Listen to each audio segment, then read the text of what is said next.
Greetings. Abaragani, assalamu alaikum.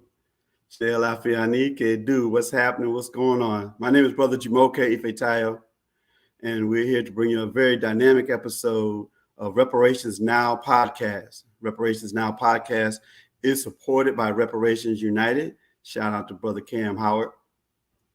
And in today's episode, we're going to discuss the Permanent Forum on People of African Descent. And they just had a major meeting in Geneva in mid-April. And we have three of the people who attended that convening that's going to give us some firsthand account of what was discussed. Reparations, I understand, was one of the major topics. There's other topics addressed as well. And so just want you to take a minute, though, get yourself settled, but we want you to like, share, and subscribe. We're encouraging people to leave some positive feedback or leave some on this show. And we're going to go ahead and move into it. I'm going to go ahead and invite Sister Charkera Ervin. We'll bring her in. Hello, how are you? I'm good. How you doing? So we know that you attended all three convenings, and so well, we like to start out with you. I like just people to share their own bio, what you would like people to know about you, and how did you get connected to the reparations movement? Thank you. My background is currently I am a international human rights lawyer,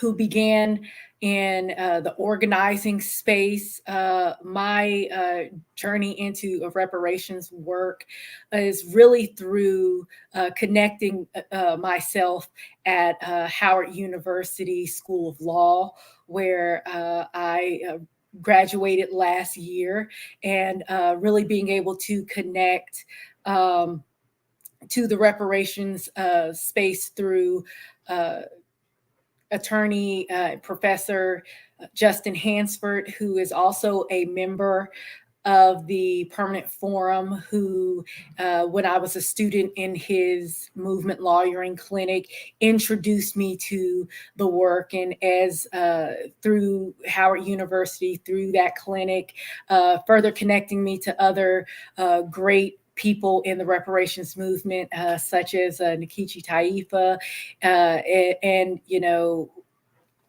being connected to the clinic. And as I left law school, helping support Professor Hansford in his work at the United Nations Permanent Forum, and some of his other projects touching on reparations, specifically the Black Audit Project, going into different Black communities and assessing the inequities and the harms on the ground in different Black communities.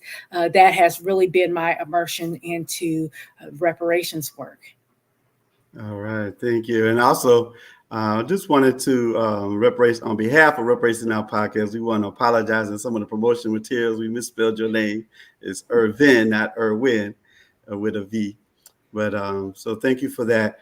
So coming into reparations movement through the work at Howard University, and so why don't you give us a little bit of the background of the evolution of PFAT as its most the shortened version of it, called Permanent Forum. If I could really give you the short sort of summary of how we got here with the Permanent Forum. People of African descent have really been demanding for a while. And really it was the vision of a lot of Black activists and revolutionaries decades and decades ago that saw the United Nations and as this tool that Black people could be using as a tool of liberations as the idea of human rights was advanced. You know, even Malcolm X, some of his visions of advocating for Black people included how we could use the United Nations. Especially with the first decade of the UN decade of the people of African descent, which we are technically in the last year of the decade of people of African descent. Many people do not know that. However, all throughout this decade, the cries, especially as the reparations movement grew, as Black Lives Matter and other movements that really drew attention to the need for there to be special recognition and coordination around the recognition and the human rights abuses that Black people experience worldwide. There was really more and more of a demand from the Black community that we have some type of body that we could inform the UN of what's going on with us. There be some type of mechanism that allowed us to constantly advocate and organize in an international human rights space. However, 2020, after the killing of George Floyd, the United Nations started to implement. Let me correct myself. In 2018, there was a vote to create the permanent forum by the General Assembly, but 2020 really hastened the implementation of putting that mechanism in place. So now we get to hear where we have had 3 different sessions of the permanent forum, and where you can really see the congealing and the evolution of how the international Pan-African community has sort of learned how to use this mechanism, gotten more familiar with it, and how the permanent forum itself has responded to the people of African descent, to civil society, and as many things in its infancy, it hasn't been perfect as a tool and a mechanism, but I can definitely, as someone who was at every single session, see the growth, see the evolution, and what's beautiful is really seeing people learning how to connect, not just with the UN and the permanent forum members and to use the official channels, but to also enter these spaces and look around and connect globally with each other, so that people fighting for reparations in different countries on different issues, and we're all growing and learning from each other and taking notes and starting to collaborate and really build some momentum and infrastructure together. Yes.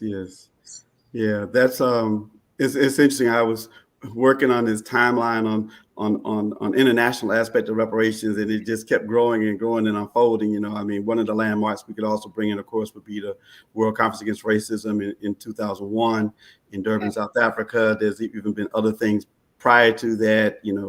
Queen Mother Moore also coming to the United Nations, and others. We charge genocide movement. So yeah, it's been an ongoing. I like the way you put it, though. But we getting more sophisticated now in the last 10 years, say, to learning how to work this UN to our benefit.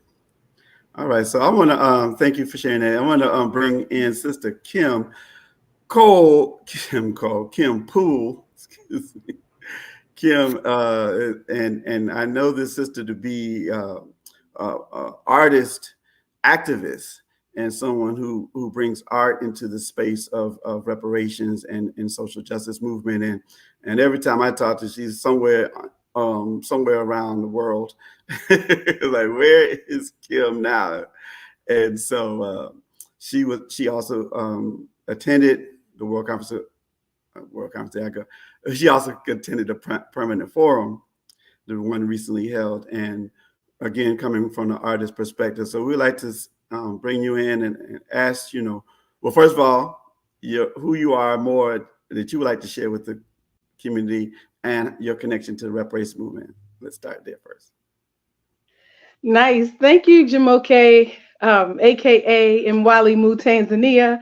I just want you to know, first and foremost, I appreciate you being just extra vigilant and on alert, just inviting with intention the artivist voice to this conversation. I feel that artists in the space are sometimes seen as maybe like oxygen.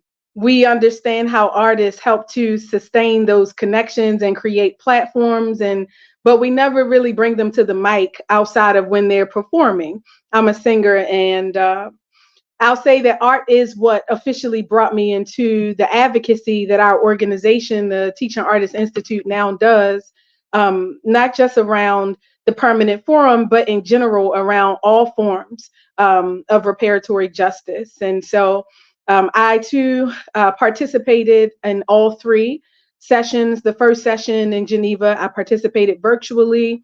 And it was an experience they tried, and I was glad I had that opportunity because this year they didn't really build the infrastructure needed to engage the virtual community the way they should. And I lamented that because it was essential, that virtual option of participation for me, because in my first year, I attended virtually.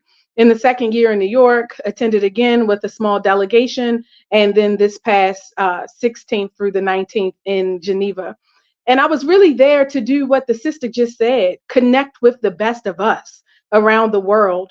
I don't find pleasure in voicing the concerns around reparatory justice or around the abuses and oppression of global African people in European spaces. As an artist or artivist, I don't actively seek out opportunities to spend my money in one of the most expensive cities in the world, like Geneva. We know about those Swiss bank accounts, right? And the reason people are hiding their money in Geneva is because, trust me, it's safe. Those people have enough money. And I feel that us having that conversation, a conversation that's so important to us, that connections with my Afro-Brazilian brothers and sisters and, down in Barbados, just us from everywhere, talking about Black nationhood and why Black nations matter in Geneva, a European space. Nothing about that gets me excited, but I was there because I have to connect, like my life depends on it. However that shows up, whatever opportunity is presented. And so I appreciated that. I'll be there at every session, and I'm advocating that we all collectively come together and begin to advocate that those conversations happen in our spaces. And so I was really excited about the young people's voice. Oh, they get me excited. Everything about what they said was on point. I said, the future is now. The future is now. They need to take leadership, the mantle of leadership now. And so it was nice to see elders make space for young people at the table. I saw intergenerational dialogue happening in real time. When I ask questions around reparatory justice, often it's what reparations do we owe ourselves? When do we give the right to return to self? And how are we creating structures to do that? Because that's the art and cultural conversation. When I was at the table in Geneva, we hosted a parallel discussion. And the parallel discussion spoke about cultural genocide. And so we looked at how reparatory justice, one element of the 5, is being seen, the visibility, so that we make sure this oppression, this transgression against humanity never happens again. The only way we can do that is if we understand who we are and we make sure that we never allow them to erase what our ancestors have done, that we never forget. Amnesia is a disease. And I'm not going to go into it. I know we're just doing introductions. And so I'll step off my soapbox. I get really passionate, but I was there to host a parallel discussion specifically about cultural genocide of Black people in America. Not that I'm not an Afro descendant and I don't connect to the global conversation. Our organization, we work in 9 countries, 7 of which are on the continent. But when I go into that space at the Permanent Forum, I don't have a flag inside of the United Nations bookshop that I can buy and call my own. When they put the name tags in front of the microphones, I don't have a name tag for a country that I feel proud to sit behind and give my statement. And so I have to be conscious to remember that our people, Black people on this turtle island where I live, are still dealing with those transgressions. And just because George Floyd and Breonna Taylor was 20 years ago, how soon we forget 4 years later that we still have issues on the home front. And so I was there to address that. But I'll pass the mic until you give me another chance to grab it again. Thank you again, Jumoke. Thank you, Kim. And I think that's actually a good segue to bring in our Minister of Foreign Affairs of the Provisional Government of the Republic of New Afrika to talk about nationhood. And Brother Siphiwe,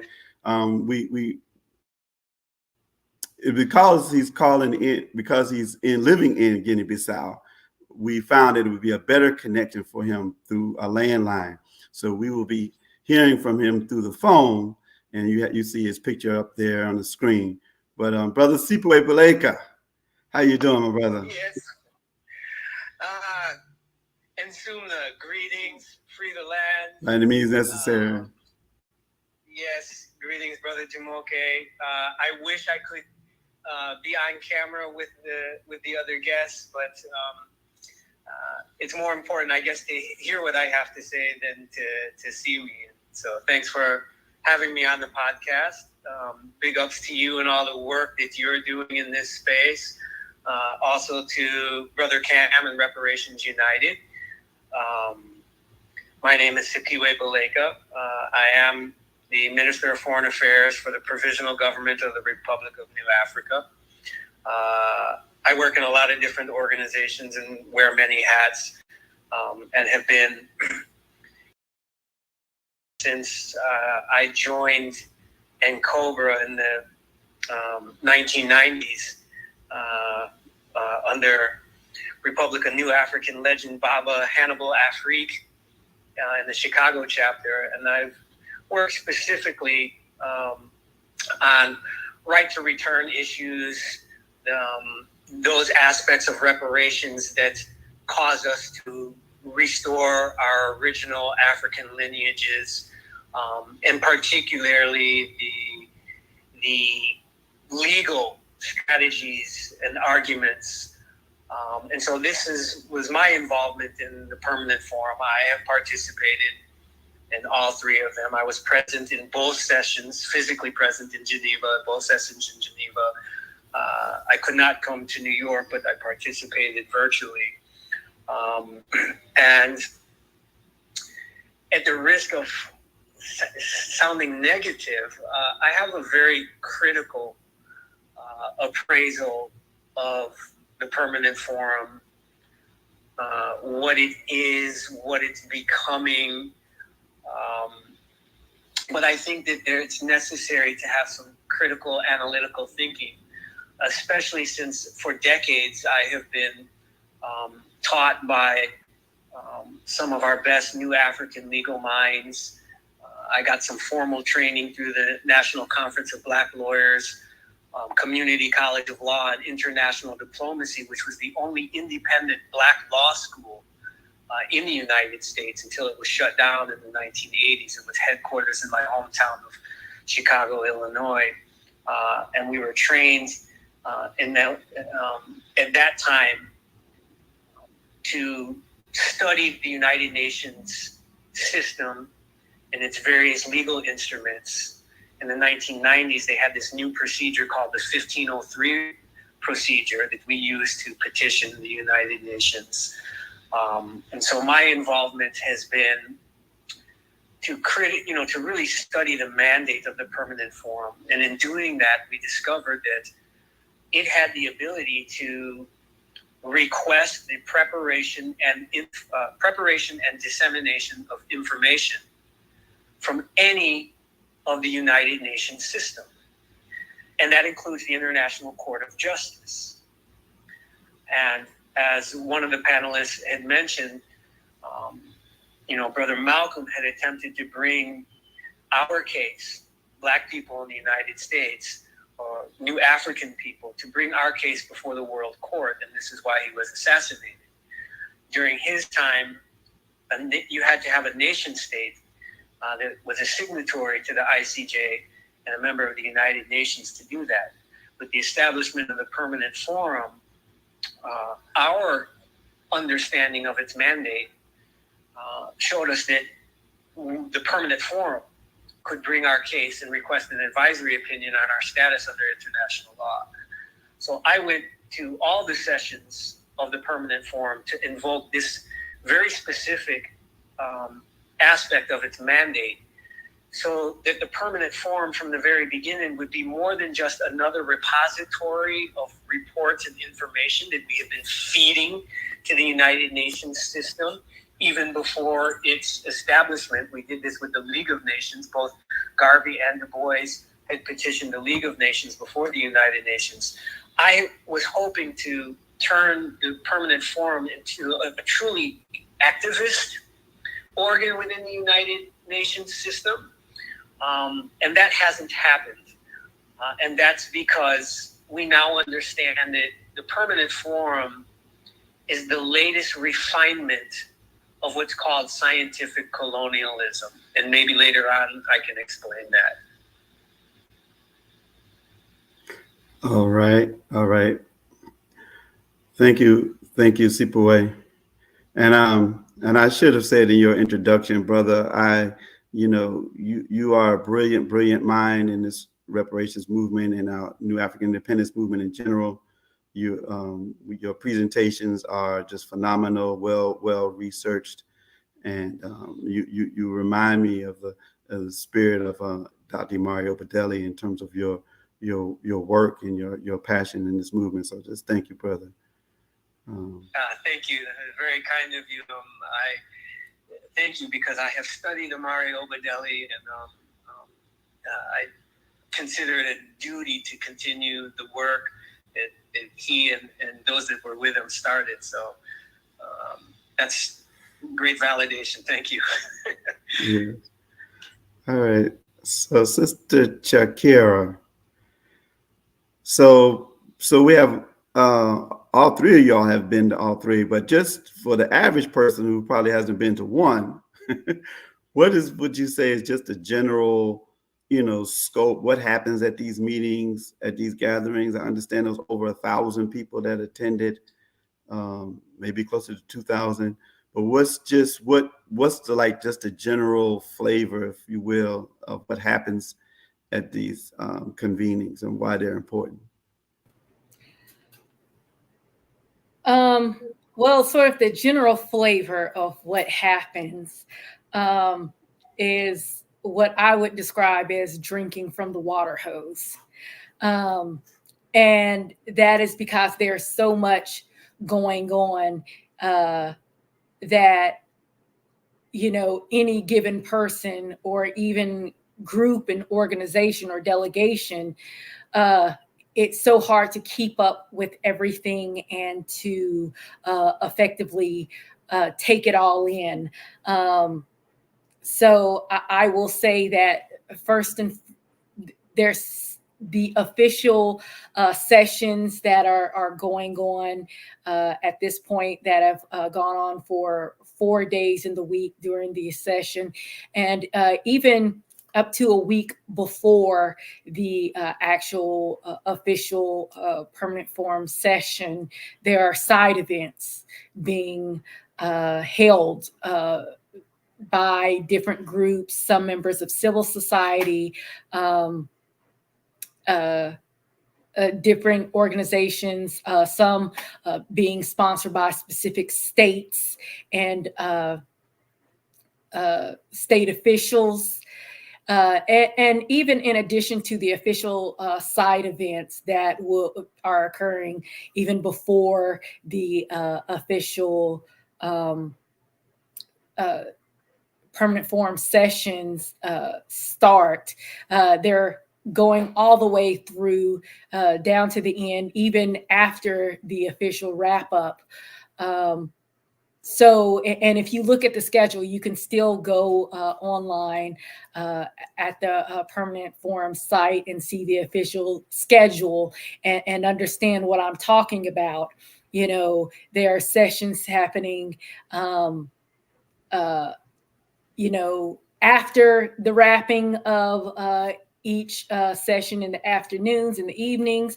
There are sessions happening during the lunch hour, and there are always multiple ones. So, you know, in addition to the actual meetings themselves, the official session and meetings in which we're hearing from, you know, members of the Permanent Forum, the panels that and maybe some experts that they're going to have speak. We're hearing from member states or different states representatives during the session. And then we're hearing from individual representing civil society, some people, individuals as activists representing themselves. So each meeting, I think, is roughly 3 hours, often 3 hours starting in the morning, 3 hours in the evening. And you can understand, you know, when packed as far as the official session meetings into 4 days, and then packing side events in between those and after those. And you know, it just becomes so much information.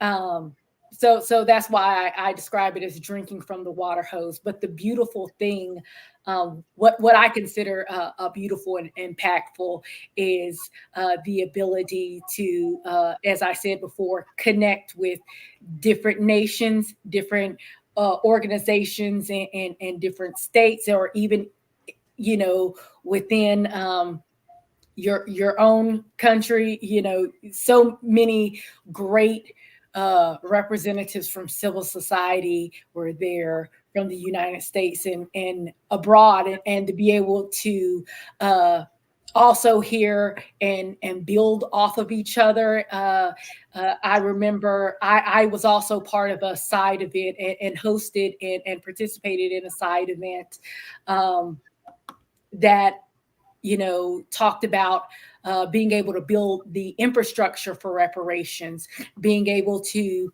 bring several colleges and universities together to gather the information and make it easier for people in the reparations movement to find information, to find different experts and activists that they could connect with and sort of build the work with, sort of that interface infrastructure. And it was ironic that there was someone who made a comment as part of their recommendation saying, hey, we need a repository for this. And immediately they were able to connect with us and say, well, we're building this repository for this, and immediately start connecting and building. So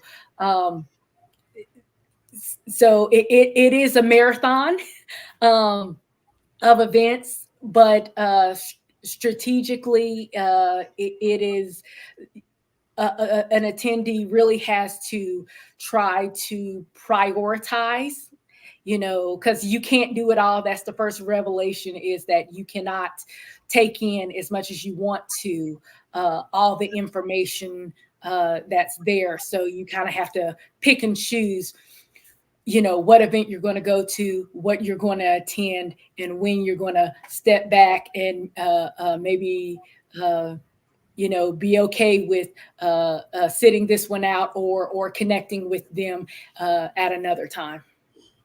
Wow. Sounds like it's a lot going on. And I'm sure, you know, the people that come are like the best of the best from their country. So, and I think it's also, when you talked about the side events they're called. I know, Kim, you organized a side event. I think you mentioned earlier about cultural genocide. You want to share a little bit more about that with us? Absolutely. So I called it a parallel event because we didn't have it published in the official format. And there were side events and they had a process and they went through it. You know, artists, we're rule breakers. And so we don't always follow the protocol. And I think that's a part of the reason why we also feel this sense of oppression even being in those spaces, because there's a protocol, there's a methodology, there's a culture that's embedded into the delivery and communication. The United Nations is a conversation of nations, right? And the domineering culture or engagement is based out of a cultural lens that, you know, is not African centered. And so it in and of itself reminds me of the undoing of our sovereignty as global African people. And so we did a parallel event. We didn't do a side event because just going through the process felt wrong to us. It's like, wow, we don't want to participate in that template.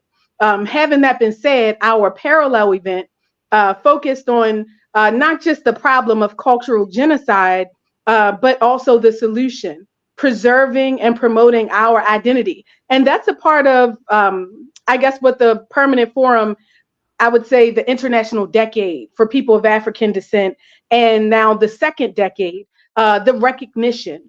I think they said this year they wanted to remove the word and instead use reparatory justice, because reparatory justice is inclusive of recognition. So when you say that, you say recognition, and I get that.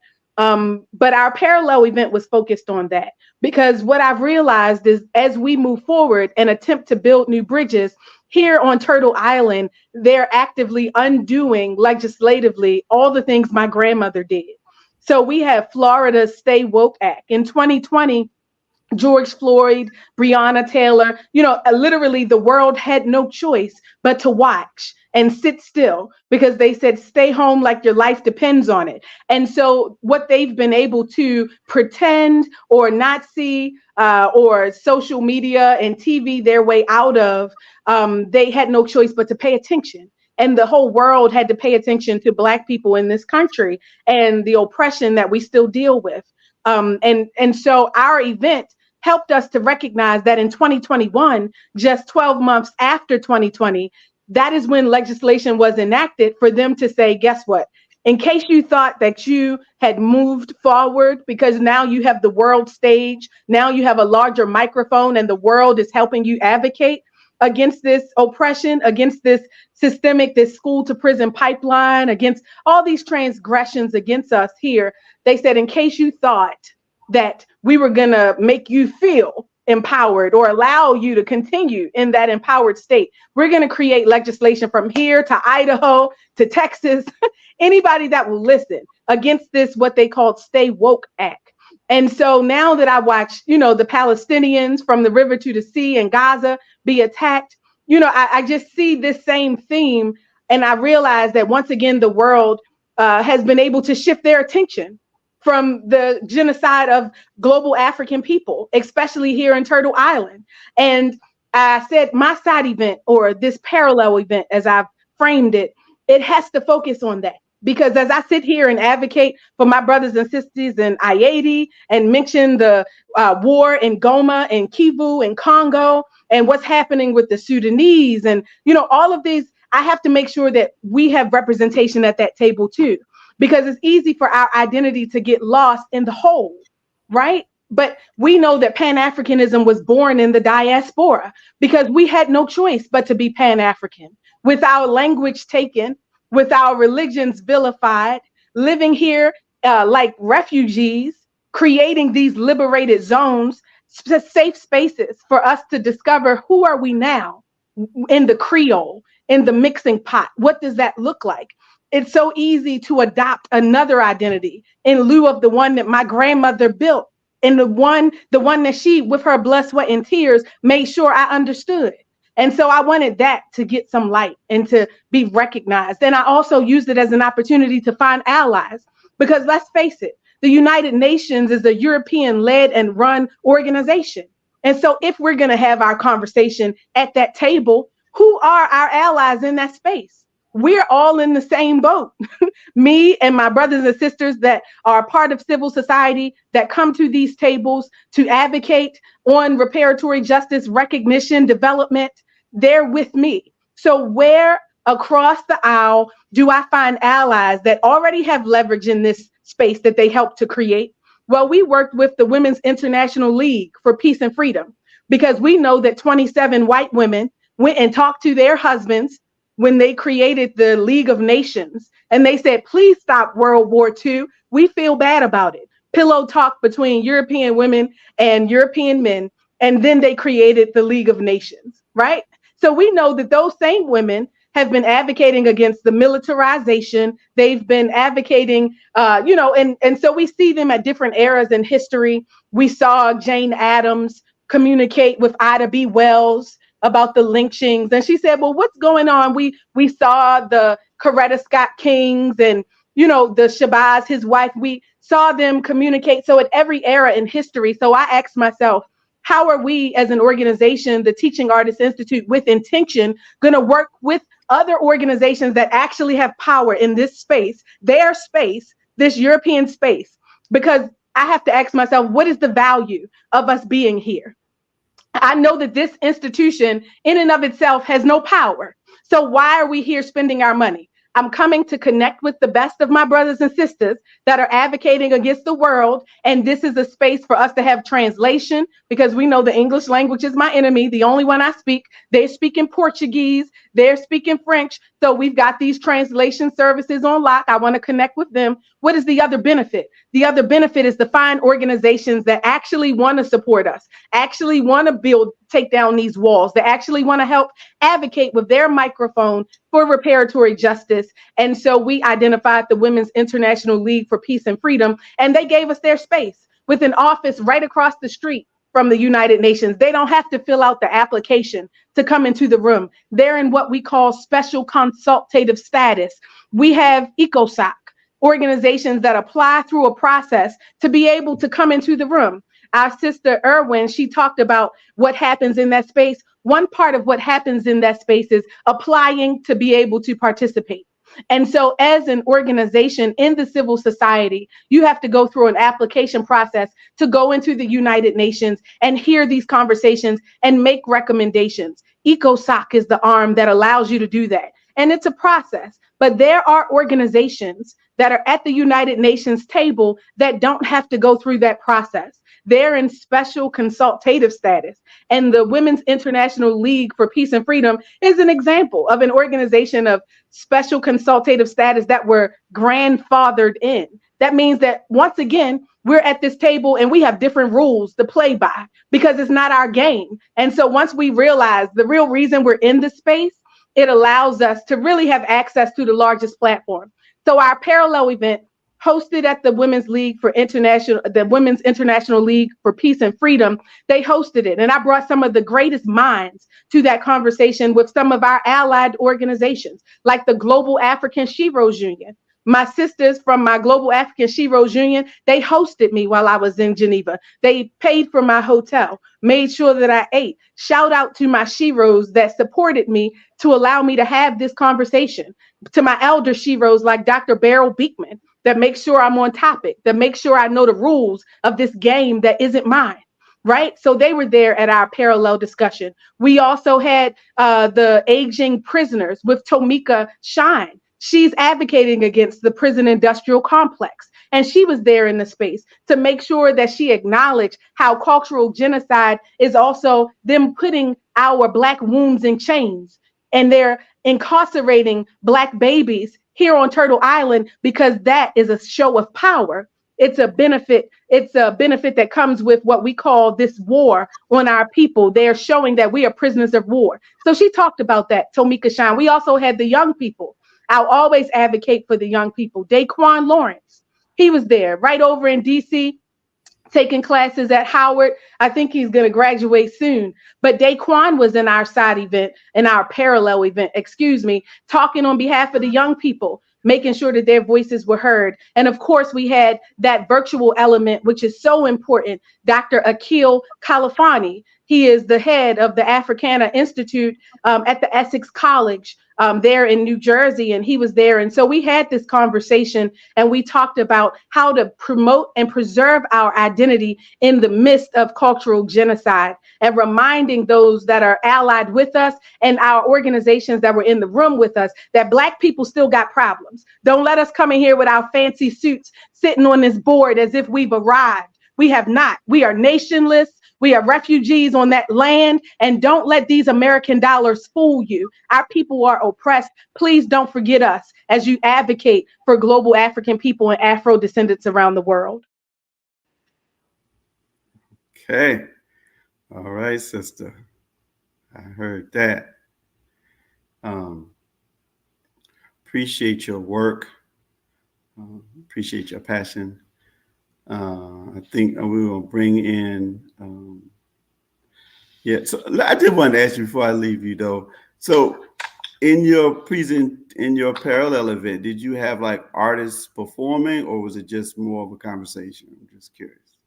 So in the Teacher Artist Institute, we understand that art is everything and everybody all the time. So even ideas, the inception of them, innovation, design thinking, creation in all its forms. This is the African worldview. European philosophy has told us that art only happens in that museum. And as an artist being the muse, right, you have to go into that space to feel it. But the African worldview reminds us that everything we do is art. The building that we sit in is art. This technology we use is a creation. And that is why we did a parallel event instead of a side event, because even the process, how we move, the methodology, the pedagogy, this is a creation. It's an art form, and it informs our culture and our connection. And so was there a performance? Yeah, we did sing. We said, "We that believe in freedom cannot rest. We that believe in freedom cannot rest." Yes, we did. We sang that song, and we had everybody singing it along, but we understand that everything we did was art, right? It was creation. All right, thank you. All right, I'm going to bring in my brother Siphiwe. I know was also very intentional, similar Kim, with what he was working to achieve while he was there in Geneva around the International Court of Justice. So, Brother Siphiwe, you want to bring in that conversation now? Sure. And I'm going to build a little bit on what my good sister Kim was saying. She's repeated it the best way she knows how to, and by referring to these as, European spaces, non-African spaces. So it's important for us to understand what the United Nations, and specifically what this permanent forum, what it is and what it is not. And I feel it's important that we need to be very clear about what it is not, because my experience with these 3 sessions is we have a lot of new people coming into these United Nations space for the first time. As has already been said, it can be overwhelming. There's a lot going on. This permanent forum of people of African descent, because it has the words African descent, it's very easy for us to think that this is some kind of great Pan-African gathering. And it's not. That is not what this is. This is not an institution, an organ of the United Nations that was set up by African people to discuss African issues and come up with African solutions and then build African power to implement those solutions. That is not what this is. But unfortunately, I see that a lot of people that were there, we operate as if that is what it is. And we have these discussions where everybody is speaking their truths and their things as if we expect that this forum is then going to act on our behalf. And that's a critical mistake. Now, let me back up a minute and set some historical context. As new African people, right, Black people in the United States, for example, when we failed to get justice at the local level, we would go to the federal, the national level. And when we failed to get justice at the national level, we would then appeal to what we believed was a more higher, more ethical, more moral and just international law, international court, into the international arena. And so we would take our appeals for justice into this international arena, thinking that if ethics and morality failed at the national level, well, surely at the international level, we could appeal to the United Nations. You know, we could charge the United States with genocide. And surely that there would be some international, moral order and international legal order that if we would just present our case, would see the injustice done to us and would have the power to correct it. That is not what this is. We have to understand how this forum was created, who set it up. How did these 10 forum members get selected? Because they surely didn't go to African civil society, and they surely didn't go to veteran Pan-African organizations and said, please send us your representative to sit on this forum to advise the United Nations system on Pan-African issues. That is not what happened. And I don't think that the majority of the delegates actually read the mandate and understand what the forum is supposed to do. They are actually preoccupied with just two things. The forum is to prepare a report for the Human Rights Commission with recommendations on various issues of people of African descent.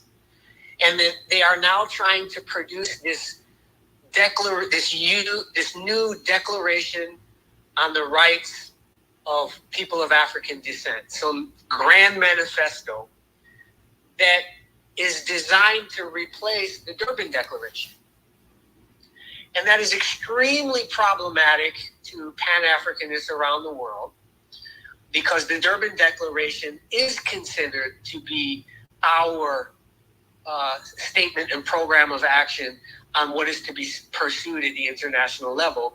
And so therefore, this hand-picked forum of colonial powers who have this mandate to replace that document is telling and contradictory. Now, as our other panelists have highlighted, yes, the best part of the forum is making connections. And some of the most important work that happens during these sessions is not what is said on the floor, but is what is discussed and agreed upon privately in private discussions in the hallways. A lot of business gets done that way. A lot of understanding is achieved that way. Now, I had mentioned in my opening about scientific colonialism. I did want to touch on this because it's important to really understand that during the time of colonialism started when the colonial powers arrived on the various coasts. And then they would set up their forts on the coast, and their goal was to penetrate into the interior of the land. And once they penetrated into the interior of the land, then what is the next frontier in the colonial project? Well, they wanted to penetrate into the village and into the houses. And in order to do that, they needed information of what goes on in those villages and houses. And then they realized that they could get this information that they need as data or inputs on how to better refine the system of control, colonial control. This is why it's called scientific colonialism. There was a period in our history where they realized that if you had sociological data that could be used to develop the colonized people and make them more productive as workers, that this would make the colonial project more profitable. Once they had gotten into our villages and communities, the next colonial project is to keep penetrating into the interior. And the thing that they struggled to figure out was, how do they get into our consciousness? How do they get into our psyche? And so now, by giving us this forum and allowing us to air our thoughts, our thinkings, our plans, our desires directly, because there was a period when we couldn't do this. This is designed to give the colonial powers all the information they need to create an environment where we will be more productive, more tied into this global order that they set up, to disguise this system of control, to make it look like they're partners in our development, when really the power relations don't change, because, as Kim pointed out, we are in the master's house. But we haven't really operated that way as the civil society collective when we go to these things, because we're all at different levels of our consciousness and understanding. We have some great generals on the floor who have been involved for decades and have a really deep understanding of what's going on. And then we have amateurs and newcomers who are just learning.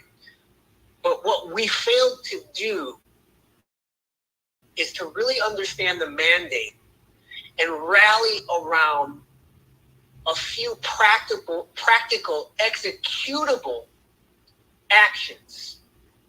There are very few of which there were. And one of those was what you asked me about, Brother Jumoke, was the International Court of Justice. This has been something of the holy grail of the reparations movement. How is it that the whole world knows that the trafficking of prisoners of war from Africa and their chattel enslavement and resulting ethnocide in the Americas is a crime against humanity, and yet it's never been brought to trial, it's never been prosecuted, nobody's ever been punished, and there's been no remedy? Like, we've known this for decades. So why is it now that we're only approaching getting it to the World Court? Like, why has no nation ever said, hey, this is wrong, let's bring this into court? I mean, that's a serious question on why we have to put so much work if the whole world knows about this. Why we have to put in so much work and effort to have our case heard. Why is it that South Africa could bring the case of the Palestinians and have that, the whole world, before that, the vast majority of African people on the planet never even heard of the International Court of Justice, never had seen a session and knew anything about that. But for a brief moment, all of a sudden, the whole world was watching as if this was a World Cup or a Super Bowl event. And it was an African country bringing what? The justice claims of the Palestinian people, who are suffering genocide. Yes, they are, and have been suffering it acutely very recently, and more chronically over the decades from the Nakba and even before that. But the greatest crime against humanity, with the most victims over the longest period of time, the greatest crime against humanity, and no nation has ever saw fit to initiate the proceedings. We have to beg and plead and demand. So this is what I did as a last-ditch effort to say, look, before this forum, no nation ever had the courage to do it. Maybe the geopolitical or economic cost was too high. When Malcolm got Kenya, Tanzania, and Burundi to agree to do it, 2 weeks after Malcolm was assassinated, the Kenyan point person on this project was also assassinated. Right after him, within a month, the Burundi official was assassinated by the CIA. We don't ever really tell the story correctly with all the details. Why has so much effort been prevented issued to prevent us from bringing this case before the International Court of Justice. What we as the civil society failed to do, we failed to really understand the mandate and then to strategize before going to Geneva, New York, Geneva, and saying, look, we can either use this time for all of us to, air our, our grievance or what we have to say, get our issue heard, and all of that will be talk that is on the floor and collected in shallow reports that we don't know who reads them, right? We can do that, or we can come together as one and everybody say what we want is for the forum to use its mandate to bring the fundamental reparations questions before the highest court on planet Earth and force them to take a position. Either they're going to substantiate our global reparatory justice, African justice claims, or not. We as African people need to know, where does the highest court on planet Earth stand, right, on these legal questions? We had formulated the questions. We followed all of the rules of the ICJ. We understand the whole process. And the permanent forum, I heard Kim Poole say in another event that she was tired of going to these events where all we did was talk, and we never took any action. What we failed to realize is we could have forced the forum to either become an activist for us or expose them to be just another repository to collect our innermost thoughts on our grievances and use that for the scientific colonial project. I had hoped to rally the delegates on the floor to understand this strategic move, where if everybody, and actually when I made my presentation at this last session on the first day, I got the largest and longest standing ovation. And it seemed that the entire delegates on the floor, we were all in one accord when I had raised this issue. And then what happened after that is very, very important for us to understand.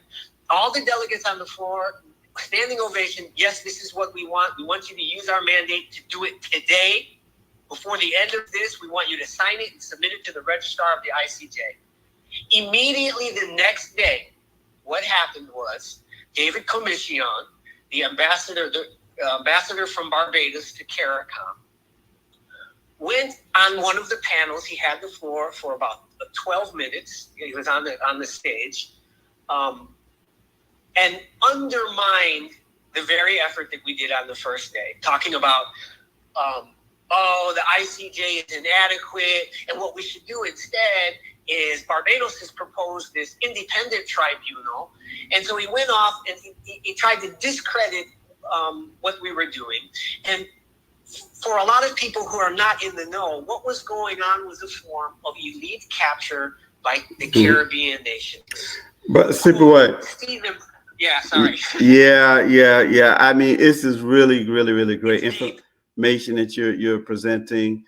And again, I think it's a high quality conversation. Can we just bring this part of it to a close, and we'll have to do a part 2 or something with you? But we already plan on doing a whole show with just you, Brother Siphiwe. But if you could just kind of bring this up to a close, and then we'll let our guests close out, because we're kind of right at that time. Sure. So the permanent forum at this point, their main goal again is to prepare this recommendations for the Human Rights Commission, which we've been going to the Human Rights Commission for decades. They already know all of this information. And the forum's other objective is to do this new Declaration on the Rights of People of African Descent. So I came away from this third session after having done a ton of work working with the former president, Epsie Campbell-Barr, communicating with the new president, Jude Schumer, really trying to get them to understand and say, you can go down in history and make something that we've been trying to do for decades happen, and they refused. Mm-hmm. And so we need to discuss that more, hold them to account, and at least educate the people and let them know, and then figure out what is the next step to try to get our reparatory justice out of the Human Rights Commission, which only talks policy, and into a court which discusses law and binding legal declarations, which then we get to the final and the most important issue, which is enforcement. Even if we were to get a favorable decision on our reparatory justice claims and things like that, enforcing that is a whole other ballgame. That's all another ballgame. Yes, sir. Yes, sir. All right. Thank you, Siphiwe. Excellent work and in your leadership in this movement. Sister Charkera, if you just wanted to kind of close out, you have some closing thoughts and you wanted to leave information for how people can get in touch with you, the work that you're doing. You can. My closing thoughts is, as far as recapping, I think the sister Kim Poole mentioned the beautiful participation of young people and how that is the thing that I am taking away from this and being most inspired by. There was a youth delegation that gave their demands to the permanent forum, including a demand for youth representation on the permanent forum itself. Their presence there is specifically the result of a demand from the working group on the permanent forum. Our elders in civil society demanded, they were there at the first session and looked around and say, why don't we have any young people there? And so it's the result of their work that young people are starting to inject themselves, not just as far as presence showing up, but actually having a voice and presenting their demands. And that's something that I'm going to hold on to and try as best within my power to make sure that we foster and facilitate as many young people of African descent getting involved and being part of the cross conversations and empowering conversations that we continue to have. As far as people being able to get in contact with me directly, I could be reached easiest on LinkedIn. All right. Thank you. Thank you so much. Yes, the youth are on the rise and they shall lead us. Yes, so Kim, you're going to have the last word, last thoughts, and how people get in touch with you and the Teaching Artists Institute. Thank you, first and foremost, for hosting this discussion. It's so important. I never want to underestimate the importance of the culture workers like yourself that build the platforms that are accessible to the average person, to just regular people living their lives, global African people. I want them to remember that we are right now in the enforcement stage, that these hypothetical conversations, I've seen my elders spend 10, 20, 30 years in some cases advocating on these platforms, standing on the shoulders of Marcus Garvey and Paul Robeson and Malcolm X, and now they have carried the baton. But I want you all to remember that reparations starts with self. What are you going to pay to yourself? How are you going to preserve your own right to return to self? What is your identity? What is your culture? What are you building for global African people? That starts with your own family. Many of the people I saw on the platforms that were advocating in Geneva, many of them weren't married. They didn't have children. Listen, the Black people need to know that a healthy family, that this is the foundation of building a healthy community. And those healthy communities are going to be what pillar our healthy global African nation. These healthy relationships, our art and culture reminds us, it informs us, it reminds us that we can't use their way for our reparatory justice. We have to use our way, our culture for our reparatory justice. And though I'm glad for those that want to be at the ICJ, that want to be with me in Geneva at the Permanent Forum and the Human Rights Commission or Council, they want to be with me in these spaces. Thank you. I applaud you. But I just want to remind everybody that is going to benefit from these results of our efforts that you are a part of the movement. And the way for you to do that is to build healthy relationships, to build strong families. And that is what is going to ultimately liberate us from the oppression that has infected our hearts and minds.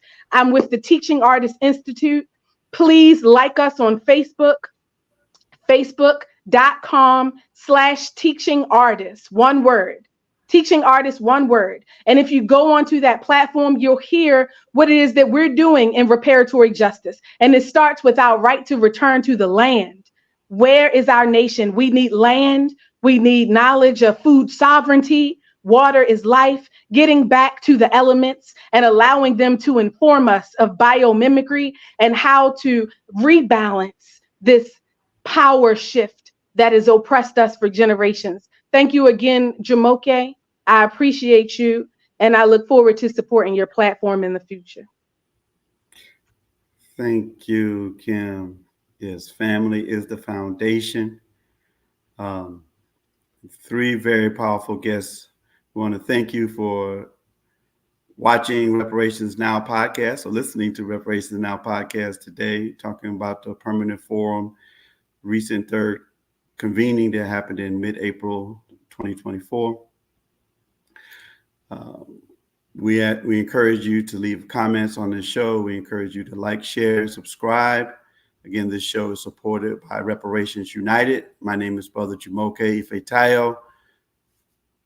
Reparations now, reparations now, reparations now.